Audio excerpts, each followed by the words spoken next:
Bonjour frères et sœurs, et ce matin on va terminer ensemble le chapitre 12. Des deux premières vidéos sur le chapitre 12, on a vu que Jésus annonçait sa mort. Et ce qui nous surprend quand on regarde la mort de Jésus, c'est que dans l'évangile de Jean, c'est lui qui contrôle le où, le quand et le comment de sa mort. Ce qui n'est pas habituellement, je dirais jamais, ce n'est pas ce qu'on voit de l'être humain. L'être humain a peur de la mort, l'être humain ne contrôle pas, subit la mort. La mort vient quand on s'attend moins, on dit. Jésus dit, je vais venir comme un voleur, soyez prêts, mais pas lui. Donc, ça le met dans une catégorie à part. Il n'est pas comme les autres êtres humains qui ont passé sur la terre. Et en parlant de sa mort et comment il était pour mourir, Jean veut nous faire ressortir encore une fois que si nous croyons qu'il est le Christ, si nous croyons qu'il est le Fils de Dieu, nous avons la vie éternelle. Donc ce matin, nous continuons dans la même veine en regardant cela pour fonder notre foi sur les Écritures et non pas sur nos expériences personnelles. Mais avant de lire le texte, nous allons prier ensemble sur les pieds. Notre Père du ciel, nous courbons devant toi. Nous regardons dans ce chapitre et les autres qui vont suivre, Jésus organisé, planifié, orchestré. On le voit qui contrôle les hommes, les femmes, les dirigeants autour de lui, afin de mourir à l'heure, à l'endroit bien précis qu'il avait décidé. C'est lui qui décide toutes choses. Donc, il ne fuit pas la mort, il la provoque afin de mourir comme il l'a voulu le vendredi saint à 3 heures. Donc, Seigneur, aide-nous par ton esprit à bien comprendre cela et à voir que Jésus n'était pas comme nous. Il n'était pas juste un prophète comme Moïse, mais il était Dieu fait chair. Conduis-nous afin qu'on puisse te glorifier et te servir comme tu le mérites. Amen. Donc ce matin, l'auteur commence, on dirait qu'il est un peu pessimiste, et il dit, malgré tant de miracles qu'il avait fait en leur présence, ils ne croyaient pas en lui. C'est comme si l'auteur était un peu comme surpris. Comment ça qu'il n'y a pas plus de monde qui a cru devant tant de miracles? Ici, dans l'évangile de Jean, on n'en a vu seulement que 7. Mais si on regarde l'ensemble des évangiles, il y en a fait des milliers, peut-être des dizaines de milliers de miracles. Mais l'auteur va faire ressortir ici, où Dieu va nous dire par Jean, pourquoi ils n'ont pas cru. Et il va donner 3 raisons. Regardons-le ensemble, et on va lire ensemble à partir du verset 37.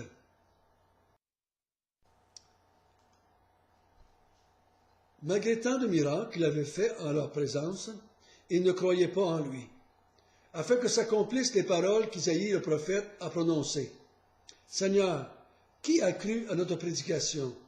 Et à qui le bras du Seigneur a-t-il été révélé? Aussi ne pouvait-il croire, parce qu'Isaïe a dit encore, il a aveuglé leurs yeux, il a endurci leur cœur, de peur qu'ils ne voient des yeux, et qu'ils ne comprennent du cœur, qu'ils ne se convertissent, et que je ne les guérisse. Ainsi, Isaïe dit ces choses lorsqu'il vit sa gloire et qu'il parla de lui. Ça, c'est la première raison. Et c'est une première raison qui est un peu, on pourrait dire pour l'être humain un peu choquante. On a envie de dire, mais qu'est-ce qu'on peut faire si Dieu endurcit les cœurs? Comment est-ce qu'on va faire? Les gens ne peuvent pas se convertir si c'est lui qui endurcit les cœurs. Mais on n'a pas le temps ce matin de tout voir, la doctrine de la prédestination, de l'élection et de cette part que Dieu a de souveraineté dans le salut des êtres humains. Mais ici, il le dit après 3 ans de ministère. Des fois, je me demande si c'est pas comme avec le Pharaon. Pendant 7 fois, il dit au Pharaon de laisser aller son peuple. La 8e fois, Dieu endurcit le cœur de Pharaon. Et il n'y a pas de possibilité de retour en arrière. Est-ce que c'est la même chose ici? Peut-être. Mais une chose est certaine. Il dit dans Romains 9, Dieu endurcit qui il veut et il sauve qui il veut. Il fait miséricorde à qui il veut. Il endurcit les cœurs de qui il veut. Donc, une des raisons ici qu'il dit qu'ils ne peuvent pas se convertir malgré tous les miracles, qu'ils ne peuvent pas croire malgré tous les miracles, c'est que Dieu a endurci leur cœur. Il a fermé leurs yeux afin qu'ils ne comprennent point et qu'ils ne se convertissent point et qu'ils ne les sauvent point. C'est une des raisons. On va voir, il y a d'autres raisons.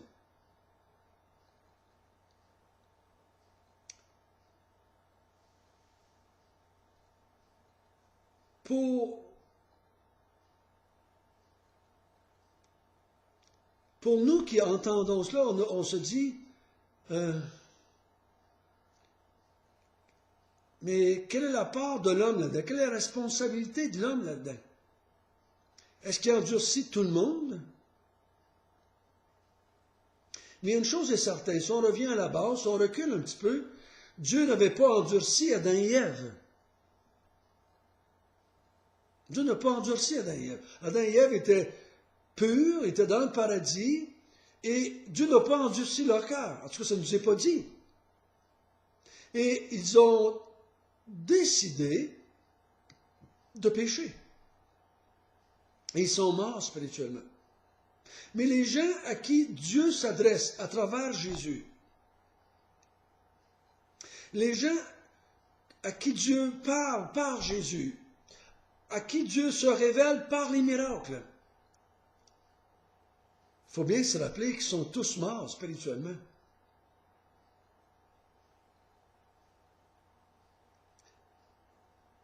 Il ne faudrait pas blâmer Dieu maintenant de la mort spirituelle de la race humaine.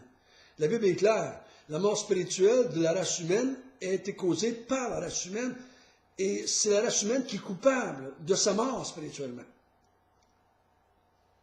Tu ne peux pas endurcir le cœur de quelqu'un qui est déjà mort. Non, c'est pas facile pour nous autres de comprendre ça.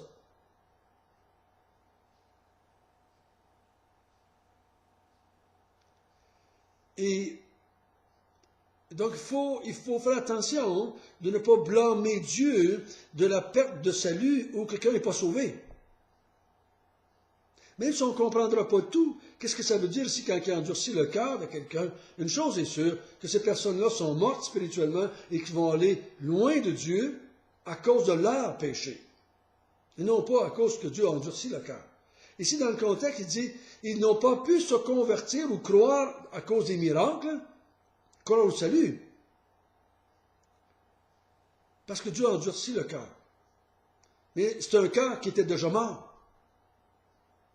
C'est un cœur qui est déjà mort. Ce que moi je crois que ça veut dire, c'est que quand il rouvre le cœur de quelqu'un, quand il fait grâce à quelqu'un, quand il ouvre les yeux à quelqu'un, c'est une grâce. Parce qu'on a tous les yeux fermés. On est tous des gens, des enfants de colère par naissance. On est tous des aveugles. Donc quand il ouvre le cœur et les yeux de quelqu'un pour qu'il croie, c'est une grâce. Et quand il décide de fermer les yeux d'un autre ou d'empêcher les gens de voir derrière les miracles et de comprendre qui a fait les miracles, il ne faudra pas blâmer Dieu à cause de cela. Donc Dieu décide de prendre certains morts spirituellement et de les endurcir, dans le sens, les laisser dans cet état-là, les enfermer dans cet état-là de mort spirituelle, et il décide, en regardant d'autres, en voyant d'autres morts spirituelles, de leur ouvrir les yeux et le cœur, afin qu'ils croient et se convertissent. Mais rappelons-nous, on est tous morts avant cela. Ça, c'est la première raison. La deuxième raison, au verset 42, on va lire ensemble si vous voulez bien.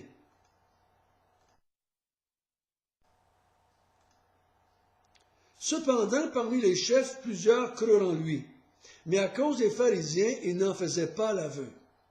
Mais dans la crainte d'être exclus de la synagogue, car ils aimèrent la gloire des hommes plus que la gloire de Dieu.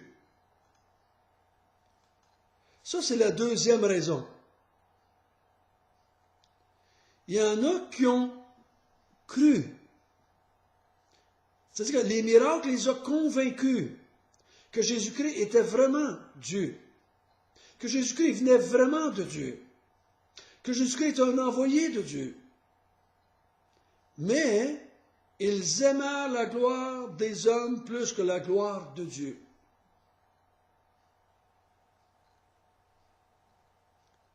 On dirait que ceux-là, ce n'est pas de ceux qui ont été endurcis, parce qu'il a dit, il y a un groupe là, mais cependant, parmi les chefs, il semble qu'il y a un groupe qui a cru, à cause des miracles, mais finalement, ils ont dit non. Parce que les hommes ou les femmes de notre monde aiment plus la gloire qui vient de ce qui nous entoure que la gloire qui vient de Dieu. On est plus soucieux en tant qu'être humain de ce que les hommes pensent de nous que de ce que Dieu pense de nous. Dans le livre des Proverbes, vous vous souvenez peut-être qu'il dit que la crainte des hommes est un piège, mais la crainte de l'Éternel, c'est le début de la sagesse. C'est la même vérité ici. Donc, c'est pas parce que Dieu ne s'est pas montré à eux autres, c'est pas parce que Dieu n'a pas voulu qu'ils comprennent, parce qu'ils ont vu qu'il y avait quelque chose de spécial là. Mais ils ont rejeté Jésus, ils n'ont pas voulu s'attacher à Jésus à cause de leur désir de plaire et d'être acceptés parmi les êtres humains. Et il y a des milliers de gens, des millions de gens qui sont autour de nous, que même si vous leur parlez de l'Évangile, même s'ils verraient des miracles en abondance, ils ne vont jamais se convertir parce qu'ils aiment plus la gloire des hommes que la gloire de Dieu.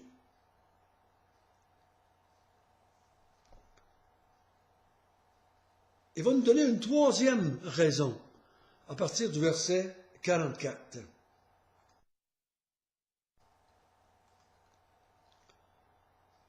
Or, Jésus s'était écrié, « Celui qui croit en moi, croit non pas en moi, mais en celui qui m'a envoyé. Et celui qui me voit, voit celui qui m'a envoyé. Je suis venu comme une lumière dans le monde, afin que quiconque croise en moi ne demeure pas dans les ténèbres. Si quelqu'un entend mes paroles et ne les garde point, ce n'est pas moi qui le juge, car je suis venu non pour juger le monde, mais pour sauver le monde. Celui qui me rejette et qui ne reçoit pas mes paroles a son juge. Les paroles que j'ai annoncées, c'est elle qui le jugera au dernier jour. Car je n'ai point parlé de moi-même, mais le Père qui m'a envoyé m'a prescrit lui-même ce que je dois dire et annoncer. Et je sais que son commandement est la vie éternelle. C'est pourquoi les choses que je dis, je les dis comme le Père me les a dites.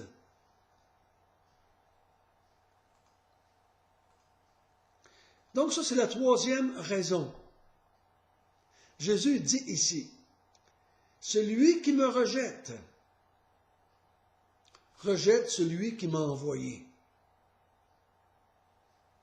Celui qui m'accepte, accepte celui qui m'a envoyé.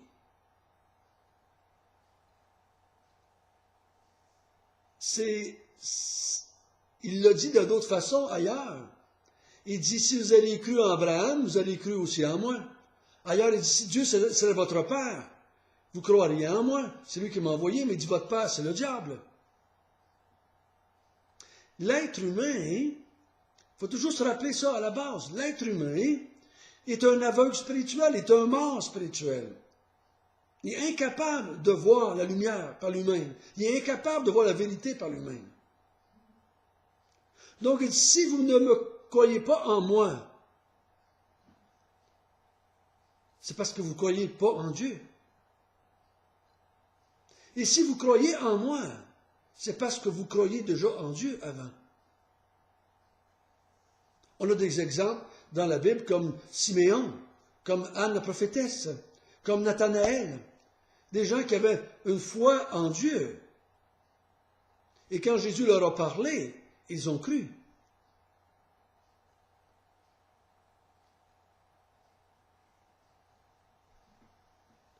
Et là, il dit,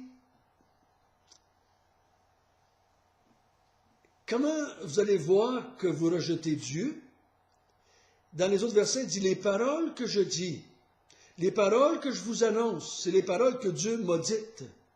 Je le dis de la même façon que le Père m'a donné de les dire. Il dit, je suis un peu comme un perroquet, comme un enregistreur. Je répète, je vous dis les paroles que le Père m'a données, je vous les dis telles que je les ai reçues. Donc, si vous n'acceptez pas les paroles que je vous ai dites, ces paroles-là vont vous condamner parce que c'est les paroles de Dieu.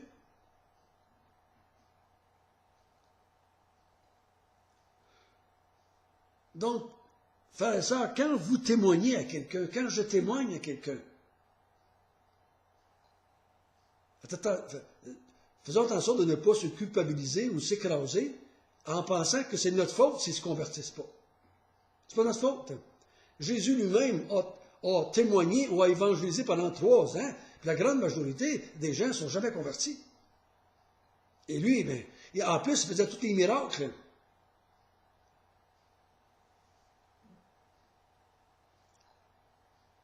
Beaucoup de gens pensent que si aujourd'hui ils verraient des miracles, ils se convertiraient plus. Mais ce n'est pas ça qu'on dit ici. Malgré tant de miracles, ils n'ont pas cru. Et si on résume, ils n'ont pas cru parce que Dieu a endurci leur cœur. Ils n'ont pas cru parce que ils aimaient la gloire des hommes plus que la gloire de Dieu. Et ils n'ont pas cru parce qu'ils ne croyaient déjà pas en Dieu quand le Messie est arrivé. Donc les gens à qui vous allez parler sont déjà morts spirituellement. Vous n'êtes pas coupable de leur mort spirituelle. Et si vous leur parlez avec le mieux que vous pouvez, avec ce que vous savez, mais sont déjà morts spirituellement. Et ça prend un miracle pour qu'ils voient clair. Et le miracle ne dépend pas de vous. On leur dit les paroles que Dieu nous a données dans les Écritures. Et s'ils les rejettent, mais c'est parce qu'ils ont déjà rejeté Dieu. La question qu'on doit se poser à chacun de nous, c'est pourquoi nous croyons. Nous étions aussi morts spirituellement. Nous étions aussi aveugles spirituellement. Nous, on n'en a pas vu de miracles. On les a vus dans les Écritures. Mais il y a des millions aussi qui ont lu la Bible, qui ont vu les miracles que Jésus a faits. Mais ils n'ont pas cru, ils ne se sont pas convertis. Jésus ne les a pas guéris. Mais nous,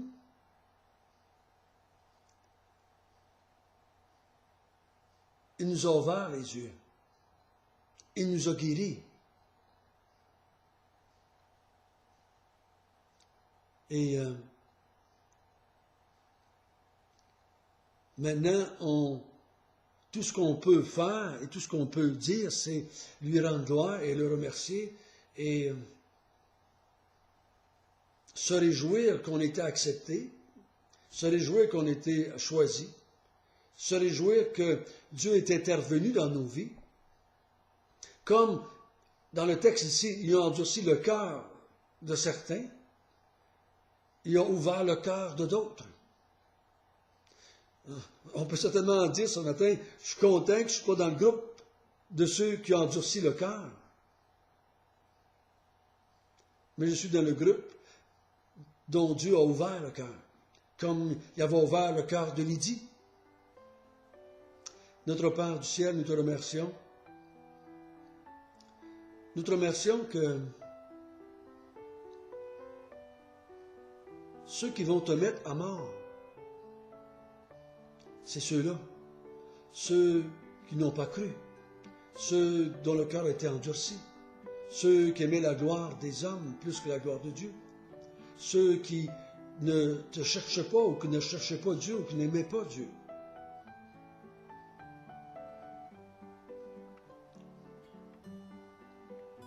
Pierre va dire, vous avez agi par ignorance, mais repentez-vous.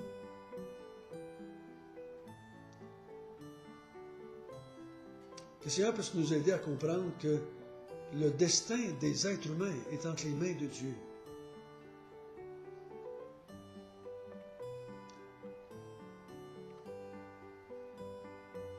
Aide-nous à te glorifier en ce jour et qu'on puisse, Seigneur, laisser savoir aux gens autour de nous que si nous disons que nous sommes sauvés, c'est parce que toi, tu nous as sauvés, tu nous as élus, que tu nous as choisis. L'œuvre de Dieu qu'il nous demande de faire, ce n'est pas un paquet d'œuvres, c'est des gens qui proclament la bonté, la grâce et l'amour de Dieu envers des pécheurs. Glorifie-toi ce matin en nous et par nous. Amen.